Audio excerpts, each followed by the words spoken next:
세상이 우리를 점수로 매기는 것에 맞서 하느님의 부르심에 응답합시다. 요한복음 10장 3절은 이렇게 말합니다. 목자는 자기 양들의 이름을 하나하나 불러 밖으로 데리고 나간다. 세상은 우리를 끊임없이 점수로 채점하고 몇 점짜리 인생이라고 규정하려 합니다. 그러나 우리는 세상이 매긴 점수표를 과감히 덮어둘 용기가 필요합니다. 이는 구원론적인 결단입니다. 요한복음 10장 27절은 또 이렇게 말합니다. 내 양들은 내 목소리를 듣는다. 나는 그들을 알고 그들은 나를 따른다. 기억하십시오. 하느님은 우리를 점수가 아니라 우리 각자의 고유한 이름으로 부르십니다. 우리는 세계관의 충돌 속에 살고 있습니다. 여러분은 복사본으로 살아가고 계십니까? 아니면 원본으로 살아가고 계십니까? 세상의 시선은 우리에게 규격과 동일성을 요구합니다. 우리의 정체성은 익명적인 집단, 즉 집합적인 양떼가 되기를 강요받습니다. 가치 척도는 남과 얼마나 닮았고 뛰어난가 하는 비교 우위에 맞춰지고 존재의 목적은 성공과 자본을 위한 수단으로 전락합니다. 그 최종 결과는 언제든 교체 가능한 복사본이 되는 것입니다.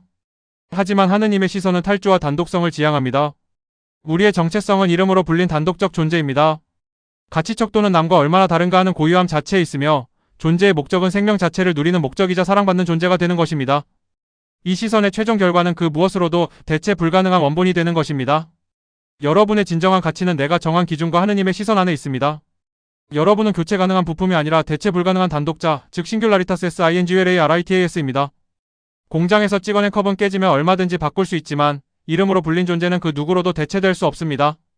우리의 존재에는 단독성, 즉 유니크너스가 있습니다. 내가 사라지면 우주의 한 부분이 영원히 사라지는 것과 같습니다. 이사야서 43장 1절은 내가 너를 지명하여 불렀으니 너는 내 것이다 라고 말씀합니다. 인간의 존재는 스스로의 성취로 정의되지 않습니다.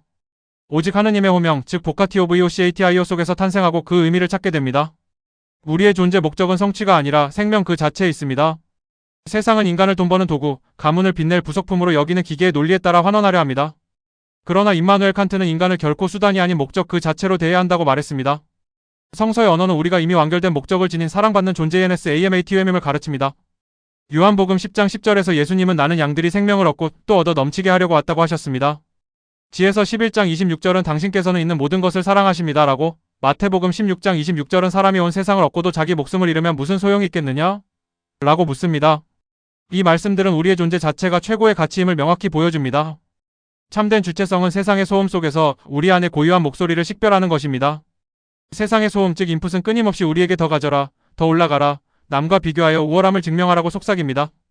이는 타율적인 삶으로 우리를 끌고 갑니다.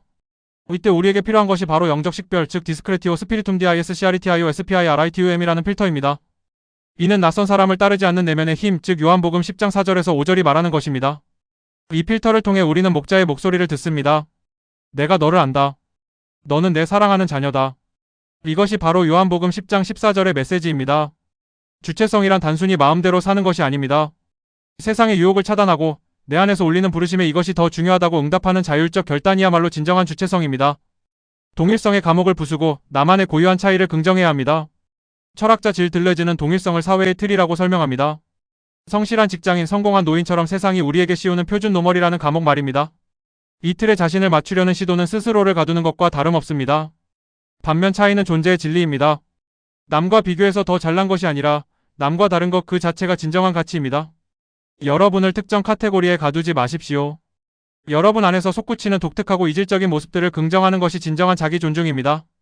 요한복음 10장의 부르심은 우리의 존재를 분류하지 않고 생성하는 데 있습니다. 수직적인 사다리에서 벗어나 사방으로 뻗어가는 리좀 라이좀이 되어야 합니다. 나무의 논리, 즉 트리 모델 트리 마더는 목표를 돈, 권력, 인정과 같은 하나의 정답으로 설정하고 오직 위로 올라가는 위계적 상승을 추구합니다. 그 결과는 끊임없는 경쟁과 도태의 두려움입니다. 그러나 리좀의 논리, 즉 리좀 모델 라이좀 마더는 나만의 고유한 영토를 창조하는 것을 목표로 삼습니다. 방향은 사방팔방으로 선을 그리며 뻗어나가는 탈주선입니다. 정해진 목적지가 없어도 움직이는 경로 그 자체가 가치가 되는 생명의 풍요로움을 경험하게 됩니다. 리좀처럼 자유롭게 연결되고 확장하며 여러분만의 길을 만들어 나가십시오. 우리는 고정된 규격품이 아니라 끊임없이 생성되는 하느님의 사건 이벤트입니다. 우리 자신을 명사비잉에서 동사비커밍로 바라보는 관점이 필요합니다. 나는 늙었다, 나는 실패했다는 식의 고정된 생각들은 우리를 멈추게 하는 유혹입니다. 우리는 과거의 나에 머물지 않고 매 순간 새로운 나로 생성 비커밍할 권리가 있습니다. 고린토후서 5장 17절은 누구든지 그리스도 안에 있으면 그는 새로운 피조물입니다 라고 선포합니다. 노인은 이래야 한다, 이 나이엔 이래야 한다는 사회적 기대를 깨뜨리는 타령토화를 감행하십시오. 여러분은 정해진 규격이 아니라 역동적인 하느님의 사건입니다. 영적인 질서 즉 오르도왈디오가 회복될 때 우리의 참된 존재 SS가 회복됩니다. 중심이 부재했던 과거를 보십시오. 하느님이 아닌 돈, 성공, 그리고 나 자신을 중심에 둘 때 우리는 불안과 공허, 그리고 종속의 감옥에 갇히게 됩니다. 그러나 중심의 전환을 통해 그리스도와 우리의 부르심을 삶의 중심에 단 내릴 때 모든 것이 달라집니다. 마태복음 6장 33절은 너희는 먼저 하느님의 나라를 찾아라고 하셨고, 요한복음 10장 9절은 나는 문이다라고 말씀하십니다. 그리스도와 그분의 부르심을 삶의 중심에 둘 때 돈은 더 이상 주인이 아니라 삶을 돕는 도구가 됩니다. 성공은 목적이 아니라 자연스러운 열매가 되며, 관계는 거래가 아니라 진정한 은총이 될 것입니다. 복사본의 삶을 멈추고 이제 유일한 원본의 삶을 시작하십시오. 여러분의 고유한 가치를 존중한다는 것은 세상의 시험지를 덮고 하느님의 목소리에 귀 기울여 따르는 것을 의미합니다. 첫째, 여러분은 비교될 존재가 아니라 하느님께 불린 존재입니다. 둘째, 여러분은 평가될 존재가 아니라 하느님께 사랑받는 존재입니다. 셋째, 여러분은 세상의 규격에 갇힌 존재가 아니라 하느님의 놀라운 사건입니다. 요한복음 10장 10절의 말씀처럼 나는 양들이 생명을 얻고 또 얻어 넘치게 하려고 왔다는 이 약속을 믿으십시오. 이제 여러분이라는 찬란한 원본을 마음껏 펼치시길 바랍니다.